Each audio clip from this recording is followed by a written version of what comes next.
Perjuangan kita tahun 2023 sampai 2025 bahkan ya, itu sama dengan perjuangan Rasulullah SAW 1444 tahun yang lalu gitu. Sejak periode Mekah 13 tahun dan periode Rasulullah masih hidup 10 tahun di Madinah itu sampai 2000 sampai tahun 11 Hijriyah gitu ya, ketika beliau wafat. Itu perjuangan Rasulullah itu masih terasa di jiwa kita kaum muslimin yang 5% ya. Bukan yang 87% rakyat Indonesia muslim gitu ya. Itu kan Islam KTP itu mereka. Ini yang 5% dari 267 juta penduduk warga negara Indonesia. 5%-nya itu dijiwai oleh Rasulullah SAW, oleh Islam gitu, Al-Quran dan Sunnah gitu. Jadi mereka mengerti gitu perjuangan Rasulullah sampai Rasulullah itu terbunuh karena diracun gitu. Beliau meninggal sekitar 63 tahun, kurang berapa bulan begitu ya. Jadi kalau kita di dalam satu buku, ini faktanya kalau nggak salah judulnya begitu ya, salah satu buku yang saya baca.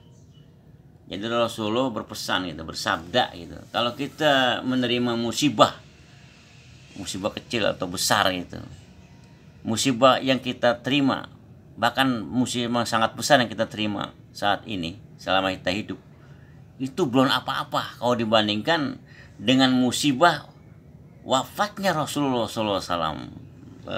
Gitu.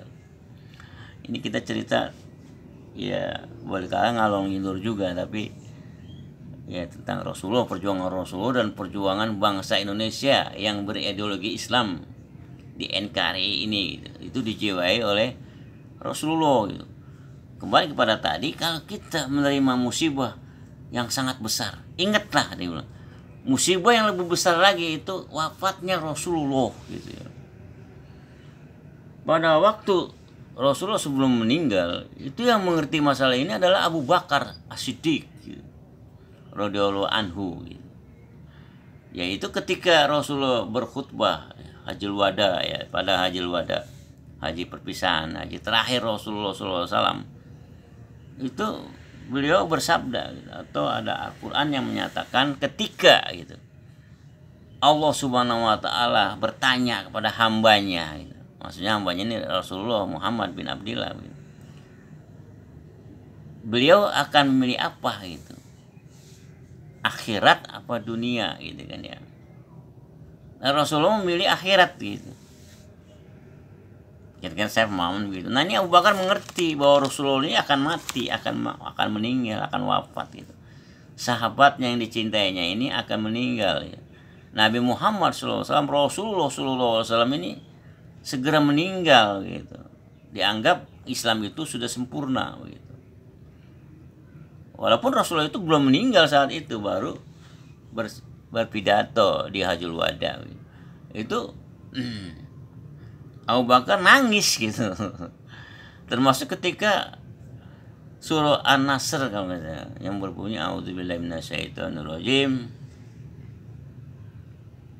idza jaa nasrullahi wal fath wa ra'aitan nasa yadkhuluna fi dinillahi afwaja fasabih bihamdi rabbika wastaghfirhu innahu kana tawwaba. Ketika orang-orang berduyun-duyun masuk Islam gitu dan sebagainya gitu. Nah saat itulah Abu Bakar mengartikan bahwa Islam ini udah sempurna, udah selesai. Berarti Rasulullah akan dipanggil oleh Allah Subhanahu Wa Ta'ala, akan meninggal gitu. Maka dia menangis gitu. Jadi yang berilmu para sahabat Rasul pada saat ini bukan Ali atau Umar ya yang paling berilmu. Jadi yang paling berilmu adalah Abu Bakar, karena masalah ini aja ngerti gitu. Yang lain belum ngerti.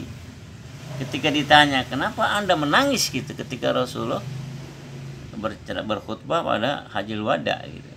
Dan ketika turun ayat An-Nasr ini, ayat surah yang bernama idza jaa nasrullahi wal fath ini, yaitu Abu Bakar mengatakan bahwa Islam ini telah sempurna gitu. Wahyu telah selesai, udah berhenti turun nanti, karena Rasulullah akan dipanggil, akan meninggal. Maka saya sedih, saya nangis gitu. Benar, setelah itu Rasulullah sakit dan meninggal. Sakitnya itu karena diracun dia.